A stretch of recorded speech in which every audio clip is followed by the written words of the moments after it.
Today on Life of Dad, we're talking about being stuck in the house. It's been weeks now. We're going to talk about the dark stuff, but also the good stuff. Let's go. Here on Life of Dad, we discuss two topics on each episode, one heavy and one light. And then at the end, somehow, it all ties together. All right, guys. It's been, 3 weeks or so, I think, in the house nonstop. I mean, there's a whole lot of challenges in the house. There's a whole lot of good that's come out of being with our families for these 3 weeks plus, and there's no end in sight. So let's dig into it. Let's talk about it. Josh, let's start with you. Give me something bright that's happened this past week for you. It's weird. Once I kind of accepted that this is going to be a big, long haul, I started to be like, all right, well, maybe just take this as like one of these things that'll be like, like we kind of talked about this before, like years from now, we'll look back on this as like, it was a really hard time, but at the same time, it'll be these hard times are usually ones you look back on where like that was actually really fun. And so I was like, okay, try to really savor some of these moments. And that lasted about a half hour before Yep. I was like, okay, can we put on TV now? Has it been enough time? Because I need just 20 seconds to myself to just cry in my lap. I'm right there with you. So I made dinner for the family tonight, and then we have a nice backyard, so the kids were playing in the backyard. And then, the kids ate first, and my wife was kind of doing her thing because we all needed a little separation, right? So I brought my dinner outside, and I was going to sit down, and I had a beer ready, and it was going to be this amazing moment. And it was for like a minute, but then suddenly, where's the ice cream? The kids are talking about ice cream, and they're ready to go inside, and then there was chaos upon chaos, and it going and going. But to your point, there's been so many amazing moments. Like my 4-year-old's an amazing bike rider now, so we just keep pushing it every day. And you did get that 1 minute to yourself. That 1 minute. That 1 minute. Everybody's talking about all these books they're reading and all these shows they're catching up on, and like they're making sourdough starters. And I'm like, what's a sourdough starter? Oh God. Everybody's baking. Everybody's doing these long form projects. I'm like, hey, I'm just trying to survive, dude. Like, who's got time for any of this with like more than one child in the house? Like, they just are like they. My daughter said for the first time that she was like, I'm bored. I've never heard her say that before. And I was like, well, do something. I was like, you have to figure out what to do. Make bread. I mean, to your point, everyone is making bread. It's crazy. I see so many people making bread. Anyhow, Dave, what's going on in your world? Well, it's true. I mean, speaking of making bread, I feel like we're all going back in time. I feel like we're churning our own butter. We're churning our own butter. I'll be like a town crier on the corner of my neighborhood, ringing a bell and making an announcement. Making your own sausage. Yeah, that's right. Yeah. We started our own family sausage making business. But I feel like no. Not that far back in time. I feel like more like we're going back to like the 90s, 80s, where everyone's just around the house, which is kind of how I remember growing up as a kid. Yeah. Everyone's just at home, and my parents are around. My mom's mopping the floor, and I'm, building a fort with GI Joes, and playing Legos, or making up some crazy game with my brother. It's moving back world for my kids, and for me, it's like we're just here. Like there's nothing to do. There's nowhere to go. And so all those things, all those complicated things seem to be dropping away, and we're living a much more simple lifestyle, definitely. Yeah. I will say my kids have settled down a little bit too. Like they used to be the type of kids where they're like, every day, what are we doing today? Where are you taking us? Where are we going? What's the big thing we're doing? And then we would always try to come up with some sort of fun thing. But now you can't go anywhere. We can't go to the beach. You can't go for a hike anymore. You can't go to a park. So they have settled down a little bit. So I guess to your point, David, we're in the 1980s. That's a good call. We're back in the 80s. Is there nothing With many more tablets, though. Yes. Many more tablets. Just without the cocaine, at least for me. I don't know about you guys. Yeah, no cocaine, no oil embargo. Well, that's coming. Iran, Contra. That'll come eventually. Yeah, it probably will. Is there nothing better than hearing your kids playing nicely for long I never knew I'd get so much it's like half joy, half oh, thank you, I don't have to worry about this right now. Like they're just playing with each other, and I can sit back Oh, and it's the just greatest. wait until maybe there's some you hear like a rise in the arguing or whatever, and you can be like, I can cut it off now. Stop touching each other, and then they go back to playing. It's very nice. Like there is something very nice about. But when they're playing so well, you just want it to last forever. So sometimes I'll just like slide in and put water there, just so they're not looking for water or calling for me to get water. Then that could turn into a fight of who's getting water first. Like, so I'll just place things just to continue their playing. Let it keep going and going and going. Because if you can and it happened to us, was it yesterday? I think we got 3 solid play hours. That's good. I mean, they just kept going and going, and it's a beautiful thing. And do not distract them. Don't be like, hey, you want lunch or something? Just let them do. Exactly. Yeah. Just don't disturb that at all. No. Like that is so healthy for them too. And I mentioned that my son's 11 and my daughter's 9. Like even them just bugging the hell out of each other and like fighting and arguing, but in like a healthy, like way, the way I remember doing it with my brother and sister, like, which is weird, but they're not really, haven't been in a space where they do that much lately because often they're so busy. I have so many activities scheduled for them. Like my son plays baseball, he does drama, and they're always like an after school camp and things, my daughter does all this stuff too, cheerleading, etc.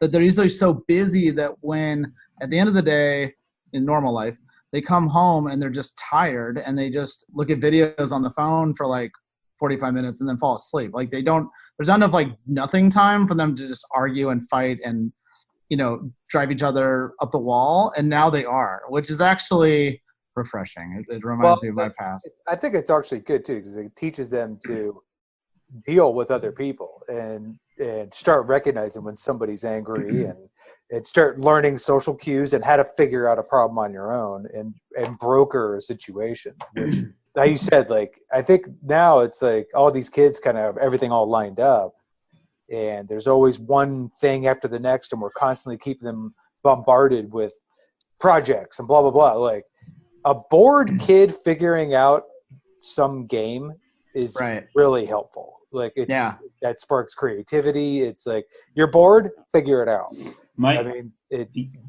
Figure out a game, make one up, and I'll see my kids outside in the backyard. So they've got scooters, they got bikes back there because we have a little bit of our driveway in the backyard.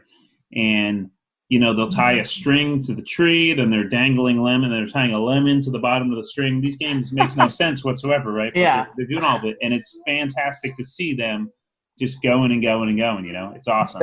That's how volleyball started 100 years ago. Is that right? They just made up some random game? It was the clotheslines. The wash was up on the line. But it feels like baseball was probably started like that. Like, I'm watching them create these games, and a lot of times they're kind of nonsensical and whatever because my kids are young, but I'm like, nice. Like, what are the rules? And like, oh, well, and then they've really thought about it and I ruin it. But, but I don't know. It's nice to see them like, no, it's true. Yeah, I mean, that it's when you make up some kind of game, in the backyard that makes no sense. You kick the ball and you got to hit the roof, and then if it hits the roof, then you can catch it. But if you try to catch it and you drop it, then the other person can pick it up and hit you with it. It's like those like funny games, and then you give it some weird name like bobble or something. Right. Basketball. Yeah, that's right. Yeah, my kids today they made. I don't know what type of wild animals they expect to come into our backyard tonight, but they put out meals for multiple animals in little buckets in the backyard. So there's like carrots in one. Maybe they're expecting reindeer. There's, they cut up a bagel and put it in the other one, and they're expecting birds to come to that one. And, this is one of these things. I just kind of let it go, Well, our giant St. Bernard's going to eat all of it anyway. You got to slow down on those Disney movies over there. Oh, dude, Disney Plus, though, has been winning for us. I don't know if your kids are – Onward came out yesterday. They watched that today. Yeah. And I go in there. I was messing around doing something other. I walk in, and they're all weeping like the first time they saw Forrest Gump or something. Like just like my wife's crying and my daughter, my son. I'm like, what's going on in here? Like, they found their dad. I'm like, okay, whatever. I feel bad for everyone at Disney who worked on that movie for like 5 years, and then it just went right to TV. And they're like, what? Like, actually, I think more people are probably seeing it. Probably more people are probably seeing it now than anything. We saw That's it true. 3 weeks ago in the theaters. That's great. We saw it the day it came out, or maybe 4 weeks ago, whenever it came out, right before the lockdown started, right? And the fact that it's on Disney Plus right now. I mean, to what we were talking about last week, school is going to change forever. I think the movie industry might change forever now too. Yeah. Where they might be, the expectation might be there to see things immediately like this, Right. I mean, there's really no reason why any movie can't come out, on demand immediately when it comes in the theater too. I guess just it's been pushed back from the theater owners that they'll go out of business. We shall see. I think that I totally agree. Like, why not just if wherever the money is, that's how things will get distributed. Yeah, I think you're going to also see smaller theaters, well, like kind of your smaller restaurants, like are basically done for. Like, there's no way that there's no, if this goes on for months, there's no way they come back. Like, it's just, which is a shame. Our favorite little pub down the street, they've been making meals. Tomorrow's the first time we're going to go and get it, but we're getting like breakfast burritos and Bloody Marys from there tomorrow. It's this great little Irish pub, and we know the owners of it. It's so sad, though, I mean, listen, so many businesses are hurting, but to see someone local that's struggling like that, but they've done a great job in kind of promoting these nice little meals that they're making. So that's the least we can do is go spend $30 tomorrow and get a couple breakfast burritos. That'll be awesome. Bloody Marys and take them home. So you're going to drink Bloody Marys for charity. I think that's very noble of you, Tom. That's right. Thank you. Great. Yes. we're all doing our part. It's not easy, but there are heroes out there, and they're all heroes come in many different shapes and sizes. If you know any other bars in the LA area where I can go do them the privilege of picking up some liquor to take home, you guys let me know. All right. Or you can win the silver star of buying their wares. We'll be sure to let them know. Yeah. They should like build a statue of you. It's just you passed out after having like 6 Bloody Marys on the couch. It's you with nachos and a Bloody Mary, just like, and it's bronzed. Well, thank you guys, because I didn't want to have to say that I am this hero. So thank you guys so much for sharing with everyone that I am, and I believe that I am. Yeah, you have to state the obvious, Don't be ashamed, dude. It's okay. But I guess on the serious note, I mean, my God, the economy, it's just really scary to me. I mean, we're now on essentially week 2 where everything completely shut down everywhere. Unemployment applications are up to 6.6 million, and it's like, why wouldn't it go to 20 million or 30 million? I don't know. It just seems like everything is straight up stopped, and I don't see how. I don't know how this all recovers. I don't know what you guys think about that. Yeah, we're headed for probably a full-on, not recession, but a depression. Yeah, if this keeps up. Depression would be worse than recession, right? Depression is like full bore. Like, it's weird though, man, because it wasn't like things were bad. It's just like we put the brakes on everything. Yeah. And then we put the brakes on everything, and then it was, we'll start back up soon. Like, well, when? And nobody knows. If it is 6 months, there's going to be a lot of businesses just never recover because they can't. There's not enough money the government can give out to fix that. There's not enough money. Period. You can't be like, oh well, we'll just keep you afloat. Every small business there is in the country, they're just gonna go away. And big business too, the airlines. I saw, and I guess they are still going, but I saw something online of there was one guy on a flight from Philadelphia to Los Angeles. Right? Really? There was one man on the flight. So I don't understand how they're even operating at all, right? Okay, I mean, here's the other thing though. Why are there flights at all? Like, why are we just being like, okay, so for instance, New York City is having a huge outbreak. New York City still has flights going from LaGuardia, Newark, and whatever to Florida. Why? Just cut it off. Like, if we're going to do this, like, absolutely, like, you're essentially that means you're probably somebody with the virus could be going to Florida, hell's waiting room. And it could just start the whole infection there. If this breaks out in Miami, it's over. I don't know. I have a hard time, and I don't want to shut down everything and have it, but why I don't know. I can't understand why there's flights going from, maybe somebody could tell me why the airlines have not completely shut down. I don't know. I don't know I live pretty close to an airport, Burbank Airport, and there's, planes consistently coming in and out, so flights are going. I can't imagine being that one guy on that flight, just be running up and down the aisles like crazy. It's like, sir, please take your seat. Right. But I'd go up to the pilot and be like, can I just sit with you guys? Or can I get in here? It's like, sure, man, whatever. Yeah. Sit down, I guess. Yeah. But I don't know Tom, what do you think about that? Like, how do we kind of get back from that, or how do you see it playing out? Man, it's so I work in TV, I work in entertainment. So I work for Ellen, and she's starting to do shows that are airing from home on Monday. So the day that this podcast comes out, or maybe yesterday if you guys are listening. And it's so wild. I mean, and they've treated us great so far, but it's going to be that way for months. Like, I can't imagine a studio audience. And what I do is I do audience warm up. I can't imagine even in June, 150 people going into a room together. It just doesn't even seem possible at this point, right? So July, maybe. August, I hope. September, gosh, I'm really screwed if not by September, right? If by September we can't get back to the normal. And then, but that's and obviously I work in TV and you guys work in film. We've all worked in film. That's just one small industry in the big picture, right? That's what I'm in the middle of trying to figure out and navigate. But, there's the airline industry that we're just talking about, there's so many industries like that. It's unbelievable. It's a good time to have a backup plan. So I'm super lucky to have Life of Dad. And so I'm trying to double down on the sales I can get for that. So hopefully I can get some income coming to the family as a part of that, so it's a good time to have a backup plan. So I'll be all right. I just feel terrible there's so many families in much worse positions than us. You know what I mean? It's devastating. And I don't know how a lot of people can come back. If you're already out of money and and you're not going to get a job for 6 months or a year, what do you do then? You know what I mean?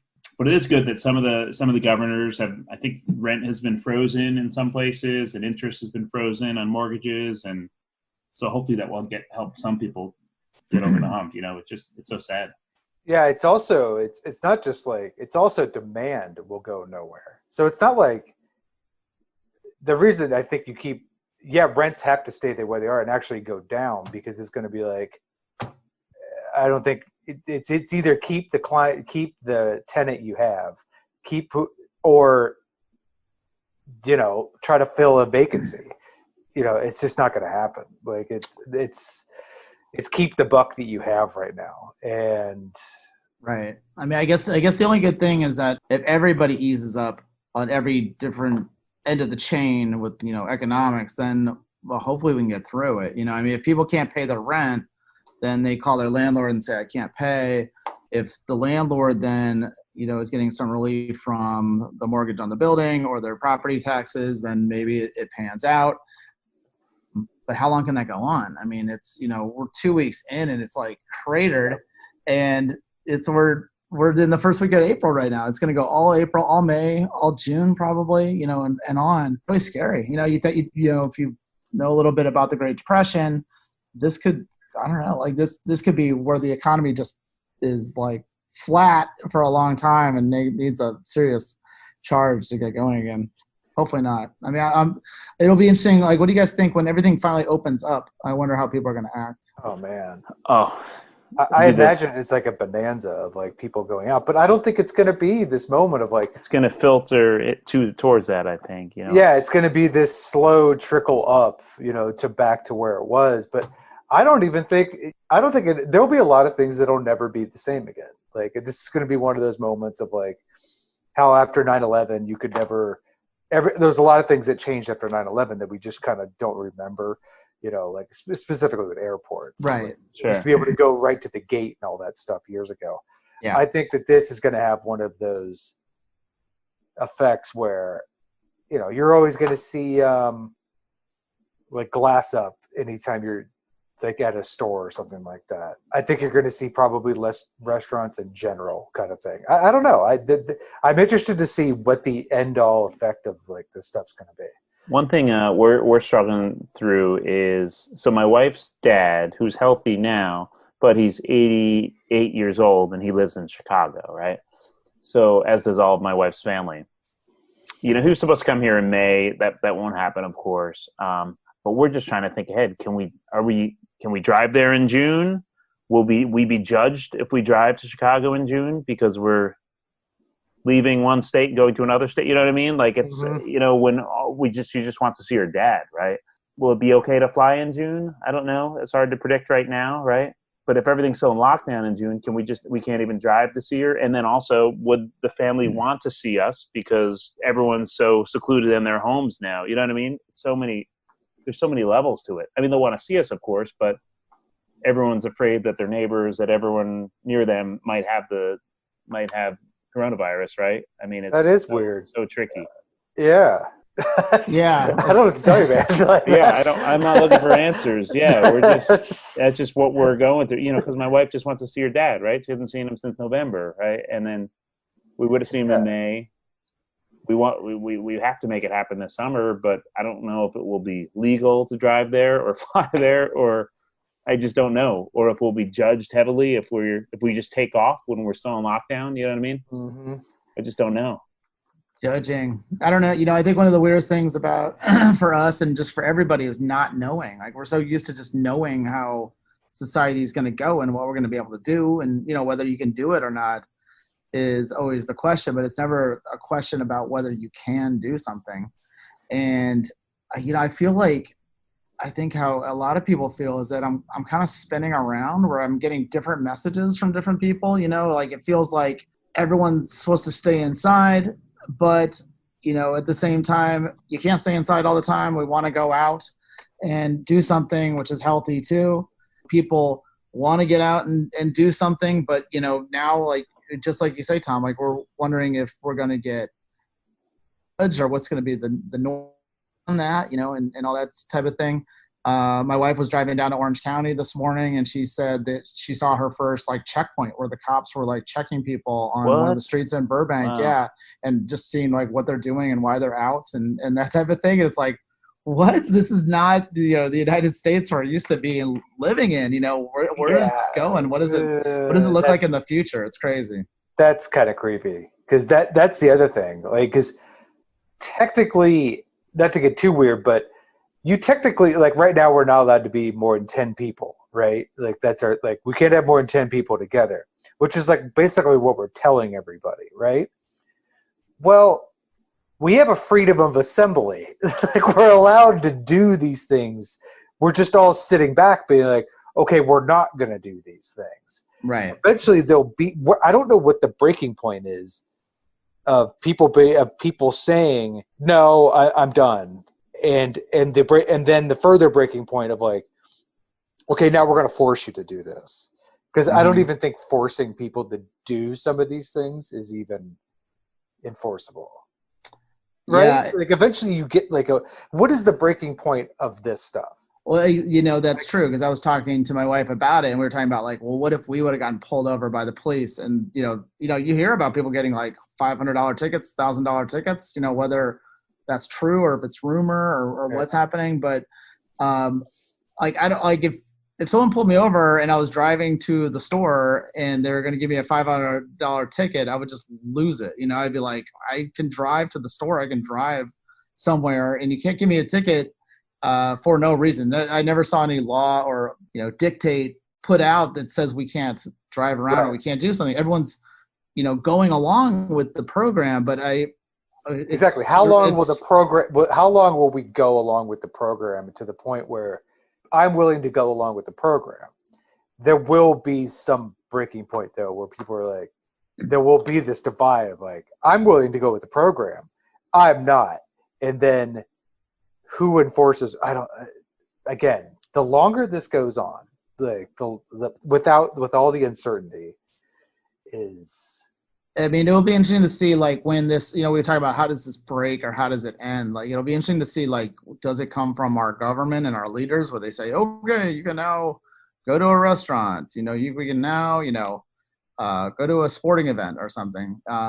Or at some point, I mean, let's say we go to late May, June. Do people just at some point being like, well, screw it, I'm going to go to the park and, get 30 people together and we're going to have a picnic? Do people just lose it and just be like, I'm done with this. I'm going And that to do my own becomes like thing. an act of civil disobedience in a way. Right. Yeah. Like a weird protest of like, I'm tired of it. It could, who knows what'll happen. It's pretty strange. Yeah. I'm just hoping my kids don't rebel against this homeschooling situation I'm trying to trick them into. I feel like I'm the government. Yeah. They're ditching school. Yeah, they do, yes. You just send a truant officer. That's right. That's right. Go get your kids in school. Exactly. You take them. So we have spring break coming up for our kids now. I guess we're on it now, right? So this upcoming week, which is so strange because so the kids are going to be home. It's spring break, great. Fort Lauderdale, just like the last couple of weeks. What's that? Fort Lauderdale will be fun right now. Right. Yeah. Spring break. The spring breakers that are still doing it. Yeah. So at least we can kind of loosen up the reins a little bit on, the at-home school stuff. I will say the teachers have done and David, you're a teacher, so I applaud you. My kids' teachers have done a fantastic job. You could tell the ones that understand technology and don't. But now they're all doing their very best. And you get all the students on a Zoom, just like how we're recording this now. And it's cool to see a teacher teaching along. I've never really seen, since I was in elementary school, an elementary school teacher teach. But now suddenly, which must be weird too, right? Yeah. For a teacher, perhaps. Suddenly all the parents are seeing them teach, right? Yeah. Which must be very strange. Which does lead to not everyone knows how to work the mute thing on their microphone. So you'll hear during a lesson, a parent screaming at the other child about a thing that's happening in their household, not knowing that the entire class is hearing it as the teacher's teaching, right? And then the teacher trying to teach everyone to hit mute, but then not everyone knows how to hit mute. So there's definitely been some comical things that have come out of these full class Zoom things. Man, being a kid in school is embarrassing enough, and then you have to have like your mom or dad like screaming at your little brother in the background. Yeah. And then they have a Pick Zoom. up your toys! Right? Yeah. Yeah. Exactly. And then you can have like a Zoom chat. Barb, my oldest, is in third grade. So all the kids are chatting while the teacher is talking. I don't know if the teacher's even aware of this. You know what I mean? So as the kids get older, it could be interesting. The kids are kind of conversing on the side while the teacher's teaching. I don't know. It'd be really interesting how it all plays out. How are you feeling, Dave? So you're saying kids are talking in class? That's right. Yeah, they can have these private chats. Well, we went over all this training, on Zoom, how to do this, and they taught us all the different privacy settings and things to do like that. So you can actually shut off their ability to chat privately. Oh, good. Which is probably smart on the teacher's point to do that. I did that. But they can have a public chat, or you can leave whatever options you want open on it. I'm a high school teacher, and I had my first office hours this week on Zoom, which was pretty funny. It was just like I turned it on. My first ones were on Monday, and I teach video production and I teach English Lit. And the first one on Monday, there was like 30 kids, like within the first 5 minutes. I was like, oh my God. And I was just I gave them assignments. So I was just going over the assignment and all that stuff. And then there was kind of an awkward moment because after about 6 or 7 minutes, I was like, okay, and that's it. Does anyone have any questions? If you have questions, you're welcome to stay. If you know what you're doing, you're welcome just to log off and go to work, etc. And a lot of the kids just stayed on. And I was like, okay, yeah, and are you guys really bored? Is that what this is? That's exactly right. And so then I had them on Monday, and then I had them on Wednesday, and then Wednesday was the same thing. There was just 3 kids who just logged in, and they didn't even have their mics on or their video on. I could just see them typing, and I was like, hey, hey, what's up, Joe? Hey, Michael. Hey, Alina, whatever. Typing answers, and then I was like, okay. Great. Well, if you have your questions answered, you're welcome to log off, and if not, I guess you're welcome to stay because I'm there for an hour to do it. And they're just typing like, no, we'll just stay. And I'm like, okay, because they're clearly just bored, the poor kids, right? And so I just started like rambling. I felt like I was doing like Tom's job. I was just talking, for like an hour straight. Right. Yeah. I was telling them all about the wedding and how the wedding barely, I got married a couple weeks ago, barely happened before this whole catastrophe went down. And then we built a planter box. So I was telling them about that. And I was telling them about, all this stuff. And I was like, are they listening? Anybody from out of town? Yeah, exactly. Where are you from? Anybody from Cleveland? Exactly. Yes. And guys, please don't forget to tip your waitresses. Yeah, exactly. Well, I imagine, and Dave, I know you're a great teacher. It must be so strange for them and sad for them, right? Especially juniors, seniors in high school, to not be able to finish out the school year, right? So seeing you and the class in that environment. That's one thing they're holding on to. I have a really sad story about. I went to Dunkin' Donuts. I was like, I'm getting the kids out of the house. I was like, I'm gonna go get them a couple of donuts and just get out of the house. And there's this girl. The Dunkin' Donuts by my house has like teenagers working there, and one of the guys there, I heard, like, it was weird. He was doing my order, but behind the counter, I heard like someone crying, and I was like, there was a TV on. I couldn't really figure it out. I'm like, is there someone crying in here? And he's like, yeah, right over there. And he like pointed behind the counter, and I'm like, he's like, it's my coworker. And he was like real upfront about it, like real up in front. And he's like, I'm like, what's the problem? She's like, she's crying about that. It's her senior year and it's essentially ruined. That's so true. It's done. Like, your senior year, one of the best times of your life. She's like, she knows that it's done. And he was kind of like, not making fun of her, but like making light of it. And she was like kind of laughing about how it's ruined and crying at the same time. I was like, wow, that's right. Her senior year is ruined. Like, what a bummer, man. Yeah, what a trip. I mean, like 50 years from now, they'll be old and they'll be talking about how they missed everything from the senior year because of the coronavirus, Just ruined. Yeah. Yeah. It was totally weird. And imagine you were like the class president that was going to speak at graduation, right? Mm-hmm. Or someone that played baseball that you knew you wouldn't play in college, so this is your last season of baseball ever, more or less, right? Your son, you talked about it last week, Dave, Jack, someone that's in a play, a college or a high school production that's about to be amazing, and then it's all taken for you. Yeah. I mean, I'm able to handle my emotions when suddenly my job disappears for 6 months. I'll figure it out somehow, but like, kids can't sometimes handle it on that level, so it's super sad, Right. I mean, also those things when you're a kid, it's like you're not going to get it back. We're adults, so if we miss on something, we're like, okay, we have like tons of years of perspective to look back toward, and we also now can see that we have tons of years coming up. So if we miss something, we feel like it's going to come back again. Yeah, you only have one senior prom. You only have one freshman year in dorms. That's right. You only get these one things every day, like kind of when you're a kid, and for a lot of these guys, they're just wiped out. Yeah, so I was mentioning that I teach video production, and so it was rough because I have two different levels, but in each class, the students were right in the middle of like finishing these big projects. They're about to finish, but then school got shut finish because all the footage in our computer lab at school, for most of them.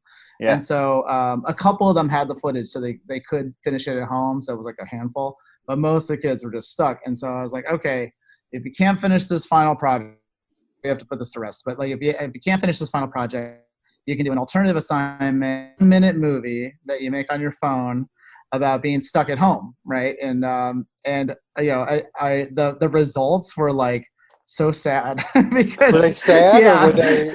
like some of them were sort of funny, but a lot of them were just downright sad because that's like this girl was like rapping about being stuck at home and all the things that she's missing out. Like she's like, I'm gonna miss my prom, I'm gonna miss graduation, I'm gonna and all this stuff. And it was like this beautifully short made film, but I was like, God, that's so sad. I feel bad for you. I don't know what to tell you. A flower dying, and yeah, it was exactly. Yeah, it's like raindrops like going down the window pane, and she's like looking out the window. There's a Morrissey song playing. That's right, totally. Beautifully it was very sad. Morrissey. Yeah. So Dave, imagine how long you've been teaching for? Almost 20 years now or so? Yeah, my 18th year. Yeah, for so sure. Imagine this had happened 18 years ago, before cell phones, where people can make their own videos, before Zoom, where you could be interacting. What would just go, what would be happening right now? Do you have any idea? As far as teaching and school and all that, I don't know. I think there was also lower expectations 18 years ago. I think they just be like, okay, school's done. Like there's no school, but now we do have the technology. So everyone's like, well, we have to keep teaching these kids, we have to move forward and blah, blah, blah. Honestly, I don't know if this whole quarantine thing would even happen 18 years ago. I just don't think it feels like a very modern thing to do. I just don't know if it would have happened to this level, but I guess if it would have happened and you had to give the kids work, I guess you create packets and somehow you get it to the kids, but that wouldn't work. I don't know. Like, I don't know how the students would pick them up or how you would get them. Maybe it could work. I mean, if you're going to try something, you would. You brought up something interesting there. So what, and I was about to say something amazing, but then it left my mind completely. But, would this have happened 20 years ago? So, all right, so let's rewind before the internet. So let's go back 30 years, right? If the internet wasn't there and we weren't all getting our news on the second, right? And we didn't all see the president's press conference every day and hear from our governors every day, because you just didn't get that information until either the evening news or I guess the newspaper the next morning. A lot of it seemed to be a domino effect, right? I mean, even before the medical people said, stop everything, businesses just stopped, right? And then, government may have been reacting to something they saw online. You just don't know. Would this have happened? I actually think the answer's there. And it's, if you just look at history, look at the Spanish influenza, which was wiped out roughly 1% of the world's population. So there's your answer of like, what would happen? Right now, we live in this age where we're able to connect with each other like crazy. We're able to jump online and have 2-hour meetings and constantly be bombarded by all this stuff with information. We're bombarded with information right now. Right. 100 years ago, you had people like the Spanish flu wiped out people between the ages between 18 and 30.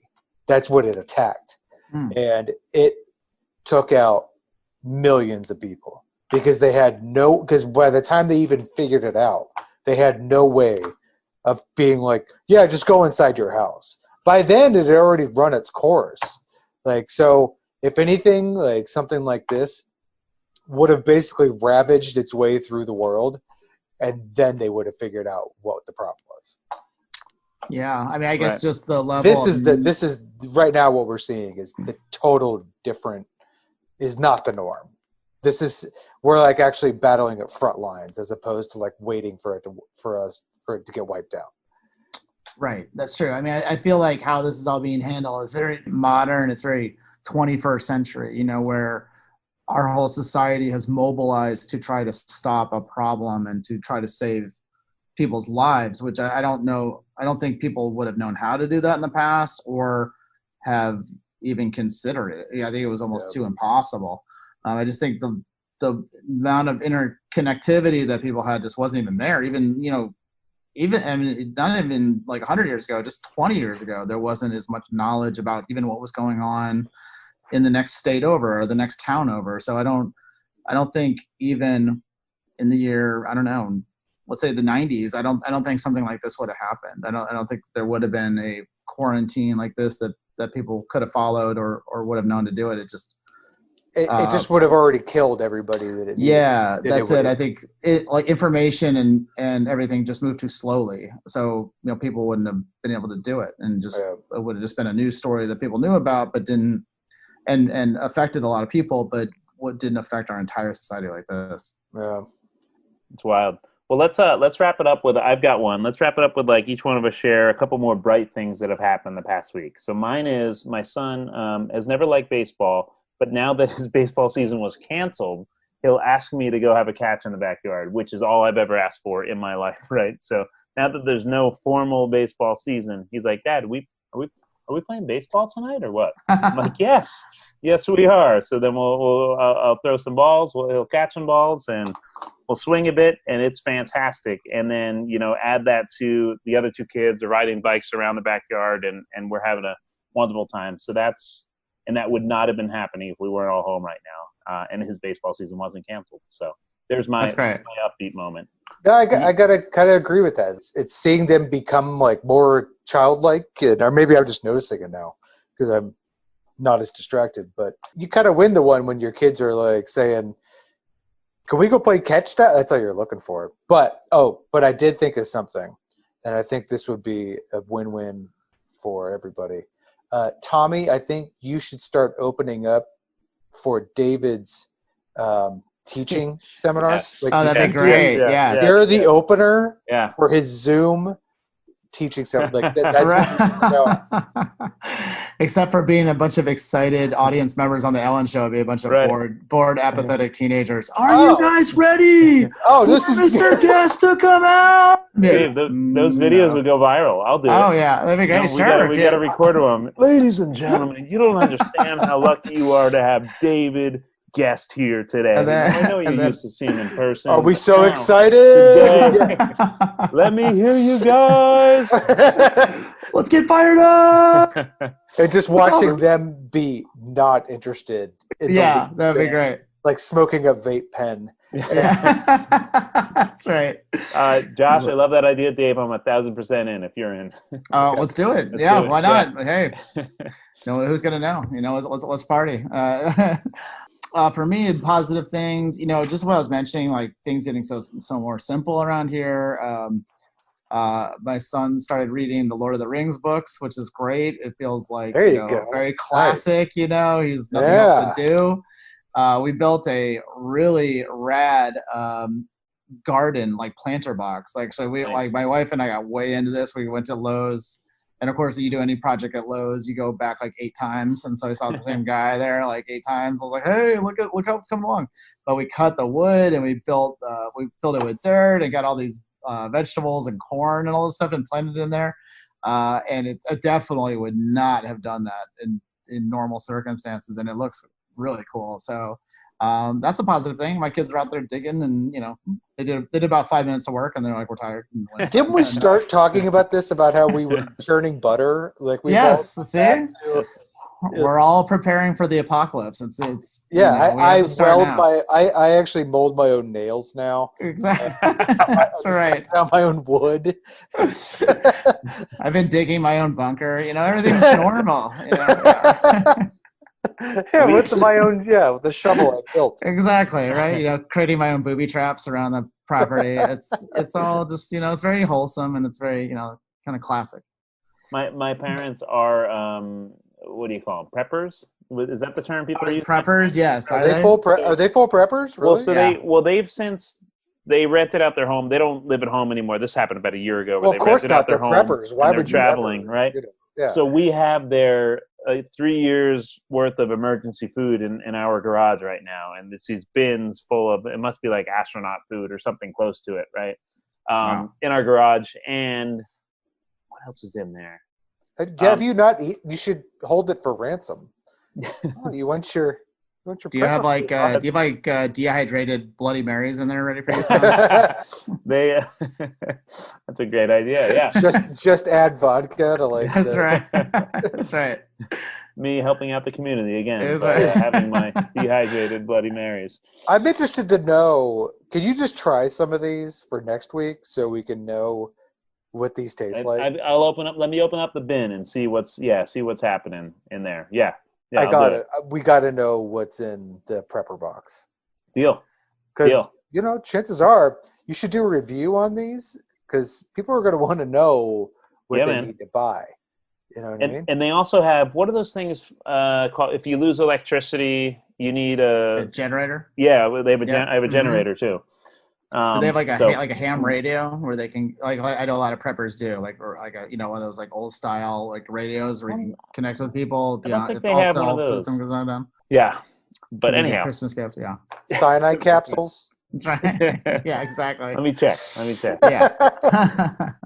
Well, awesome, guys. Nice to chat with y'all again, and thank you guys so much for listening. And I'm glad we were able to talk about some of the ups and a lot of the downs of these past couple weeks. Thanks for listening, everyone. We'll see you next week on Life of Dad. Thank you so much for listening to Life of Dad. Please check us out on Facebook and Instagram at Life of Dad, and of course at lifeofdad.com. And we want more people to listen to the show, so please leave a rating or a review wherever you listen to your podcasts. Thanks for listening. Go Fatherhood.